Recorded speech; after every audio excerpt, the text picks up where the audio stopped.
What's up, world? This is Raul with Live Loud. All right, guys, I'm coming at you guys again with another interview with Say It Loud. Today is a real honor because I get to bring on my spirit brother, my buddy Diego, that I got to meet through my sister, the one who connected all of us and really a dynamic group of people. Diego, I mean, I know when I first met you, man, we automatically gravitated towards each other. And since then, man, it's been history. So thank you for being on. No, thank you for having me. It's an honor to be in your presence, and it's really good to be able to do something out of my comfort zone. And this is something that's going to help me grow with the things that I want to accomplish in this new year.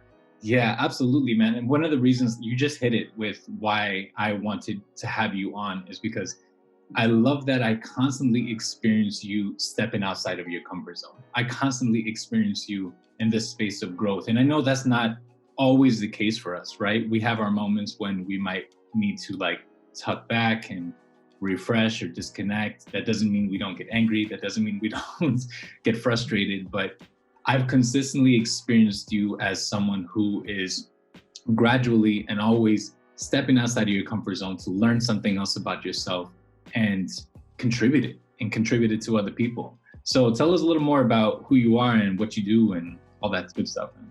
Well, my name is Juan Diego Santamaria. I'm originally from Medellin, Colombia. I'm currently an account manager for an insurance company that focuses on selling insurance for dwelling and for the homeowners. And with a colleague, we have a small practice where we sell life insurance. I focus on the life insurance and he does financial planning. Gotcha. And so I really wanted to have you on because one of the things that stands out to me or that I really admire about you is not just your transformative stand, right? It's not just that you learning, but I see you interact as a husband. I see you interact as a father. And it's always really refreshing to know not that I just don't carry your name like that, but my sisters and the people that know you, whenever I speak about you, even when you're not present, they have nothing but high regards to say about you, man. So I really admire that. And I get to celebrate you because in this time, there's so many people that are home with their families, with their kids. And we have more time maybe than ever, being that a lot of us, because of our quarantine, we're not going to work. We're not jumping on the train, doing all that stuff. So I definitely wanted to hear more about your story and how that came about and what we could leave people with. So what's one of the moments that inspired you to be who you are? Where did this whole soul-searching mindset growth, where did that come from? I used to live in Colombia and I was a co-pilot in Colombia. Unfortunately, with the merging of airlines, a lot of people were let go.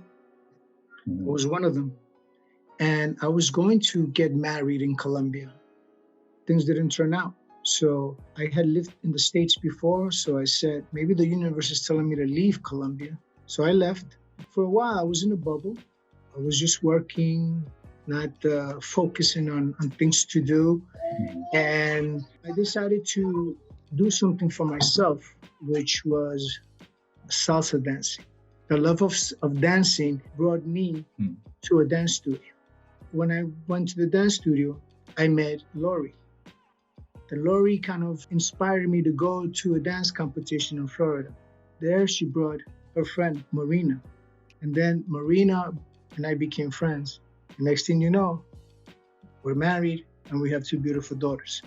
So the reason I share this is because sometimes blessings come in disguise. You know, had I not been let go of the airline and had I been married, maybe I would have had a total different life. Maybe I would have been in a position where I wasn't inspired to do soul searching.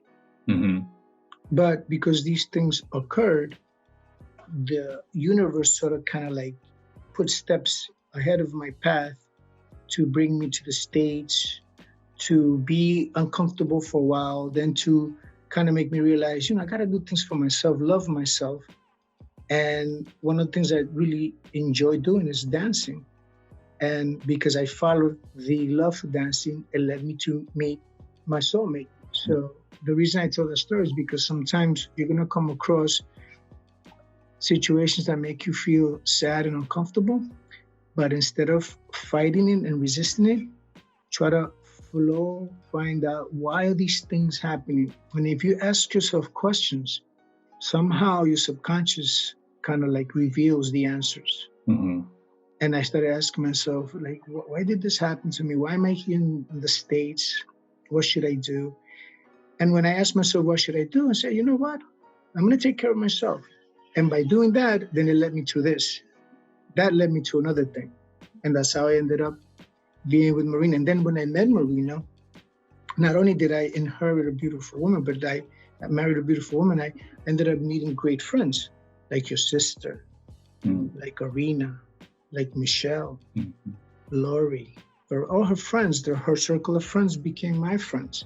Yeah. So when you decide to take time to understand what things are going on in your life, and you make a decision to like go with the flow and try to do things at a pace, you end up gaining more than what you've lost. Yeah, absolutely, man. Thank you so much for sharing that. There's something so powerful about surrender, right?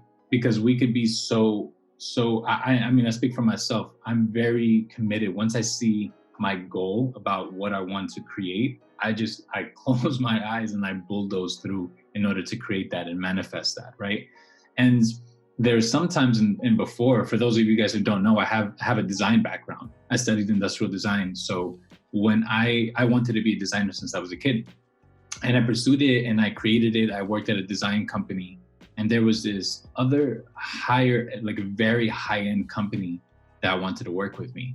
And I was just committed to creating that. All right, cool. I'm going to make this happen. And it was just a huge step. I went through 9 interviews, and I went interview to interview to interview to interview, met the CEO, and the CEO was like, everyone seems to love you, and I could see why. You'll definitely hear from us this week. Sounds great. Nothing, just disappeared. Wouldn't even respond to emails or anything. I had no clue what happened. And to me, I was really distressed about it, because what does that mean about my career?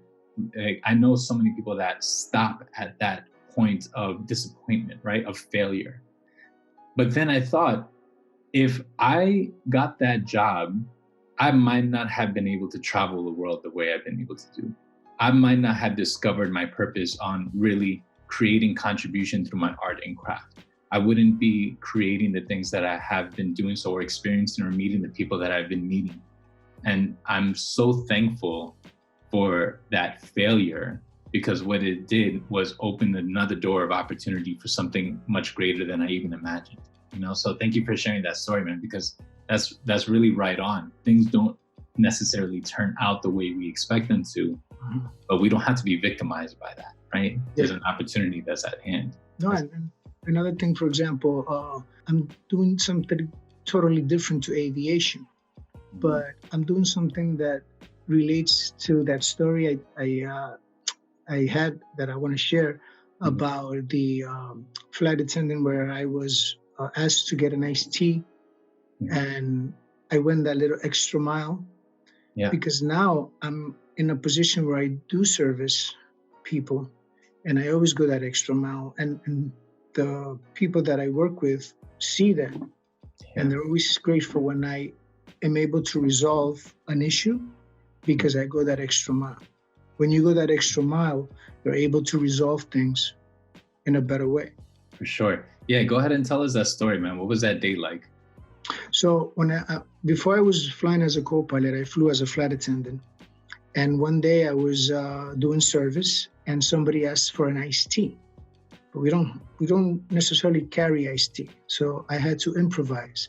So I went to the galley and I brewed some tea. Then I transferred it to ice to make it cold.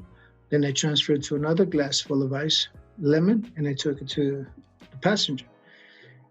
After a few minutes, the passenger called me back, and he said to me, you know what? You're going to be a successful person. And I was like, oh, thank you very much. Why do you say that? I said, well, because I've asked all your colleagues for iced tea, and the first thing they said was, no, we don't have that. But you went out of your way to get me iced tea, which was just simply brewing it and transferring to ice. That stuck with me, because it made me realize that every time you go that extra mile for somebody, it's going to be rewarding, and it's going to not only make you feel happy, but the person is going to be like, wow, he considered me a special person because he took time to make me something that couldn't be done right there on the spot, but he took his time to do it. So every time I'm in a situation where I need to go that extra mile, I think about that story and how rewarding it was. And I'm always going that extra mile. And it can happen not only at work, it can happen when you're like walking on the street and somebody needs your help to cross the street, like an old person needs to cross the street and you help them, you make their day because you make them feel special. So that story sticks with me all the time. It reminds me, go that extra mile, go that extra mile. Yeah, and I love that because you are consistently that person that gives, not necessarily when it's expected or not necessarily when it's just aligned with what you're up to, you know? And there's so often that we might want to give when it's in our convenience. We want to give when, well, this is what I'm up to, so I'll contribute in the way that I'm up to, right? And not in the other ways that's unexpected, because that lady you shared before with me that this was an important person as well, right? Oh yeah, and it turns out that the person I got the iced tea for was one of the higher ups in the sales department of the airline. And I got called back to the office, and I was recognized for that. So you never know who you're going to be dealing with. That if you don't give 100%, even if it was a simple passenger, that's great, because then people will say, "Oh, ACS Airlines is great. They have great service." But it turned out to be a person that was up in the sales position, and they realized, "Wow, we have an excellent coworker here who goes out that extra mile." Yeah. So you never know who you're going to encounter. You always have to be open to giving 100% to everybody. Absolutely. And it's not just to reap the benefits of it, right? It's how often do we do what's expected of us or what we expect of ourselves, right? We do enough so often. We do enough work, or we push our bodies enough, or let's say we're working out, we push our body enough of what we expect it to be, right? But when we only aim for what's enough of what's expected, all we can have and all we could receive is what's expected, right? If we want to create something much greater or receive something much more powerful, then we actually have to go and stretch ourselves to beyond our comfort zone, because that's the only time we're really going to receive what we don't have. But that's the simple concept that's in the Bible. Do unto others as you would like them to do unto you. Mm-hmm. So if you get annoyed when somebody doesn't do something nice to you, remember that. And if you always do something nice to somebody else, and even if at the moment they didn't do it to you, just keep doing it. Keep doing nice things for people, because all those things will come back to you. Yeah. So where did you learn this, man? Where did you learn? Because I always experienced you to be a very giving person, very kind person towards other people, right? Where did that come from? I'm 100% sure it came from my mother, because my mom is always going that extra mile, and she's going out of her way to accommodate people, especially when it comes to her family, to her sisters, her nephews, even her sisters-in-law. She was always accommodating, and she would always give 100% of service to everything. And I think I got that from my mother. Yeah. Yeah, that's great. And I share that too. My givingness began with my mom. I remember being a kid. We loaded up the van. It was my mom, my sister, and I. And we loaded up the van, and we drove to this area in Dallas. Since I was born in Dallas, we drove to this area where there was a lot of homeless people in this alley, and we showed up with canned foods and all this stuff. And I think I was maybe 6 years old. We pulled up to this place, and the people just flood around us, and my mom was just handing stuff out. And I remember this one woman, there was a single dollar bill on the floor, and this lady got so excited. She was like, "Oh my God, look, it's $1." And me being 6 years old, it was still so profound to see this person so excited for this $1. I had 19 single dollars, I think, in like a Ninja Turtle wallet or something. And we took it out, and my sister and my mom, and we're just handing stuff out. And it really didn't take much of us to make a big difference for someone else. You know, it really didn't take Yeah. that much effort or that much resources for us to make just a grand difference. And that's a lot of the times I find that to be the case. The things that are well into our capability, it's so often, you know, how often people just want to be heard, just want to be comforted, accepted, whatever that might be. And it's completely in our realm. I have a story. I belong to this group called HISPA, and they invite Latino professionals to go speak to 7th and 8th graders. And about 3 years ago, I went to speak at a school up in the Heights, Washington Heights. And I just told my story. I was impacted by a young girl who came back, and she said how much she loved the story and how much she felt she connected, and that she was inspired to tell her parents that she's going to continue pursuing her singing. Wow. I mean, there were like 50 kids, but if one kid came back and got the message, you know, you're like, wow, you feel like something inside that's telling you, you have to continue guiding people, even if it's in small ways, but just keep sharing whatever you've acquired in knowledge, share with everybody. Yeah.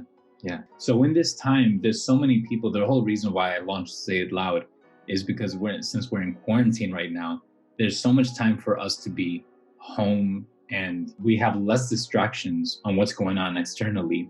And a lot of us, well, all of us, I think, are forced to spend some time with ourselves. I hear a lot of people are getting really uncomfortable with this and not knowing what to do with their energy, what to do with their time. And I remember one of these days, I think last week or 2 weeks ago, I reached out to you. And when I even first told you about this project and wanting to have you on, as hearing from a man, a father, a husband, and you were teaching your daughter or playing with your daughter playing chess. Yes. Yeah. So what can you suggest, or what would you tell people right now that they're in quarantine or they're kind of taking this time and having to be isolated? What can people be doing with this time in whatever role they might be in their career, or a parent or a spouse? I've heard, or I've seen on Facebook a lot of messages like, oh, I'm bored, or there's nothing to do. I question that, because with the access that you have to YouTube, to Google, there's so many things you can search for things to do.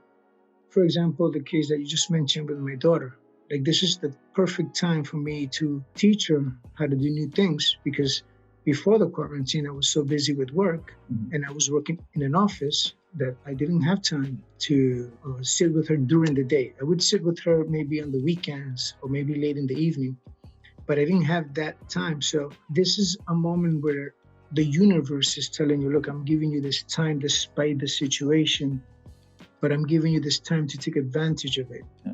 Use it. Make time to Google things that you might have been interested in before the quarantine and learn about it. Go to YouTube and watch things that can teach you about new things that will have you ready. So when it's time to come out again, you'll be with new knowledge, with new things. Like right now, I'm kind of like reviewing how to understand musicality of the salsa, and I'm looking at YouTube videos and understanding the tempos, the 1, 2, 1, 2, 3, and then the other one is 1, 2, 3, 1, 2. There's different things, and like, wow, before the quarantine, I didn't make an effort to look at new things that are related with things that I like. I like salsa dancing so much. Let me make an effort and use this time to learn about musicality, learn about the tempos, so things like that. You got to make an effort to find things that you like and Google YouTube. Sometimes we Google things that are like worthless, and if we have time to do that, why don't we have time to Google things that you would want to learn about? Right. Google YouTube and learn how to do a new dish, cook. Yes. Try to Google things that will bring positivity and kind of like feed your subconsciousness with positive things rather than always Googling COVID-19. I know it's important to know about it and be aware of what's going on, but sometimes when you are constantly focusing on that, you tend to maybe bring a lot of negativity to your subconsciousness. Yeah.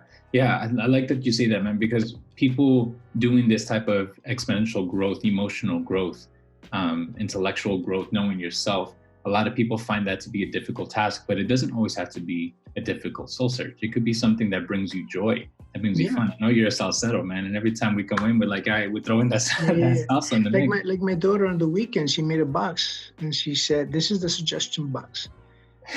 So throw in suggestion. My 8-year-old, she's like, throw in a suggestion that we would like to do this week. So my suggestion was, I want to do more adult coloring while we listen to relaxing music. And then my wife said, I want to have more alone time so I can focus on myself. And that means that I'm going to be busy with the girls and Marina can have more time for her. Yeah. I suggested, how about doing some meditation, yoga? Look for things. There's a lot of things that we can do, but we just have to search. Right. Yeah, absolutely, man. Thank you so much, man. I really appreciate this. I always value your words. I know that you have been a speaker in the past and you always look for opportunities on how you could go to schools, how you could work and interact with people. I'm going to put you out there. I know that you're writing your book. And I'm working on a project because I belong to Toastmasters. Yeah. And I got to the level where you do storytelling. Yeah. And I did a story about a little frog. We call it the majestic frog. Mm-hmm. And the story had a little message of inspiration. And just to quickly say that the frog was climbing this pyramid and all the animals in the forest were like, no, you can't do it. It's too difficult. How are you going to get back? Throwing out all these negative things. And then the frog kept turning his head back and all he saw was the movement of the mouse. And he felt like they were encouraging him. And then when he returns from climbing, the father monkey picks him up and says, how did you do that? And he just leaped away. And then the toucan said, you know what? I know that frog. He's deaf. So the moral of the story is that he never heard the negativity of the animals.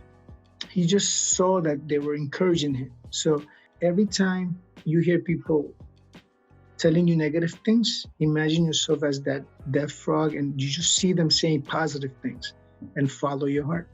And now that I have this opportunity of quarantine, is the universe saying, I'm giving you this opportunity. Don't waste it. Yep.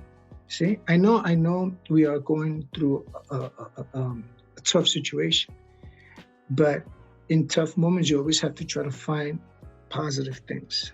And one thing I wanted to share with people is like, I believe in the beauty of training. And this is another thing that teaches us how valuable life is, how valuable health is. Health is wealth. So I've always felt that I have to train my mind, my soul, and my body. So my mind, I train it to acquiring knowledge, personal growth, and knowledge related to my business. Prayer, meditation, and body. Good diet and taking time to do physical. Because the physical releases the endorphins and all the things that give you positive energy. So, I just turned 50 last year. I used to think back in the days at 50, oh my God, viejito, you're old. But it's like you're reborn again with the knowledge that you have. And if you continue to keep energy, you can keep doing all these things that are out there in the world with the new mindset that you have now. Every moment in life is precious. We do have an expiration date. We just don't know when it is. Yeah. That's why we should always make sure that we do the best and take advantage of this life as much as we can.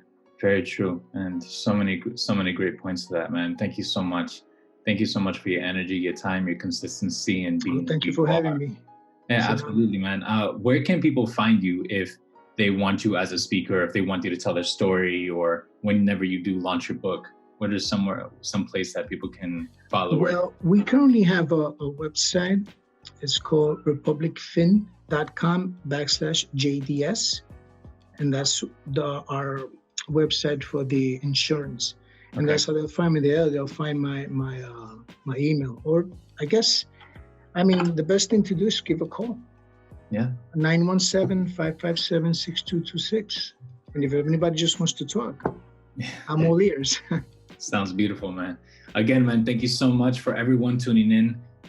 like, again, take these messages as an opportunity. This isn't an easy time going through. I know that in many homes, this has directly impacted. Continue to hold people in prayer. And we continue to also stay positive, and believe that we could pull through this. And in this time that we're getting through this, in this time of transition, as we're redefining, there's so much of this that we could apply to our growth, to our spirituality, to contribute to ourselves, our future, our families, our presence, and all that good stuff. So Diego, thanks again. And Thank you. for everyone else listening, stay tuned to more amazing interviews and more amazing people that I got to experience all around the world. And we will be in touch, right? So thank you. Much love.